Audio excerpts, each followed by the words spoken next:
TRS నాయకుడు అలానే మాజీ ఐటీ శాఖ మంత్రి కేటీఆర్ ఆయన మాట్లాడుతూ ఆంధ్రప్రదేశ్లో జగన్మోహన్ రెడ్డి ఓడిపోవడము 40% ఓట్లు వచ్చినా కానీ ఓడిపోవడం ఆశ్చర్యం కలిగించింది, ఆ పార్టీలో కొంతమంది నాయకులు ఓడిపోవడం నాకు ఆశ్చర్యం కలిగించింది అన్నారు.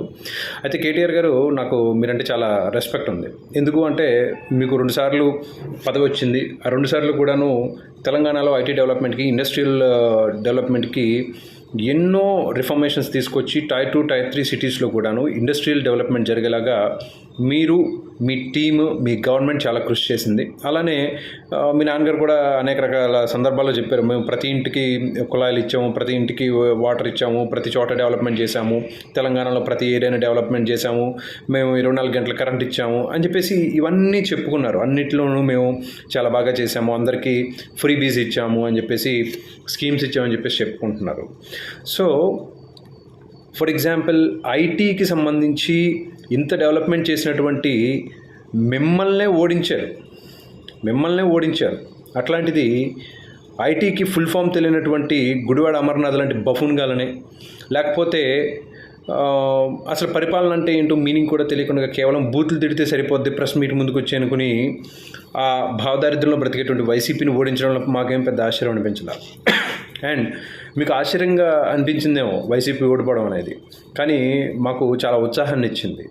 మాకు మా ఆంధ్రప్రదేశ్ కూడా డెవలప్ అవ్వడానికి అవకాశాలు త్వరలో రాబోతున్నాయని చెప్పేసి మాకు ఒక గుడ్ సైన్ మాకు కనిపించింది. సో జగన్మోహన్ రెడ్డి అధికారంలోకి వచ్చిన తర్వాత దగ్గర నుంచి ఎక్కడ భూములు కనిపిస్తే అక్కడ అక్రమంగా కబ్జాలు చేయడము, తన మనుషులతోటి దాదాగిరీ చేయించడము, లోకల్గా తను ఏర్పాటు చేసుకున్నటువంటి వ్యవస్థతోటి భూముల మీద, అలానే మనుషుల మీద, వ్యవస్థల మీద, కులాల మీద, మతాల మీద ఇన్ని అనేక రకాలుగా ఆంధ్రప్రదేశ్ని భ్రష్టు పట్టించాడు Jaganmohan Reddy and co especially. So Uttarandhra దగ్గర నుంచి రాయలసీమ వరకు ప్రతి చోట తన కోటరీకి సంబంధించినటువంటి వ్యక్తుల్ని ఇక్కడ అబ్జర్వర్స్ కింద పెట్టేసి ప్రతి ప్రాంతం మీద తన గ్రిప్లోకి తెచ్చుకోవడానికి ప్రయత్నం చేసి ప్రతి చోట ఎక్కడ వీలైతే అక్కడ కూలదోయడానికి ప్రయత్నం చేశాడు, ఎక్కడ వీలైతే అక్కడ ఆంధ్రప్రదేశ్ని అతలాకుతలం చేశాడు. ఇప్పుడు ఒక రాష్ట్రాన్ని సర్వనాశనం చేస్తున్నటువంటి, ఒక రాష్ట్రానికి పట్టినటువంటి చీడని తొలగించడంలో తప్పేం లేదు కదా. మీరంత బాధపడడంలో కూడా ఉపయోగం ఏమీ లేదు.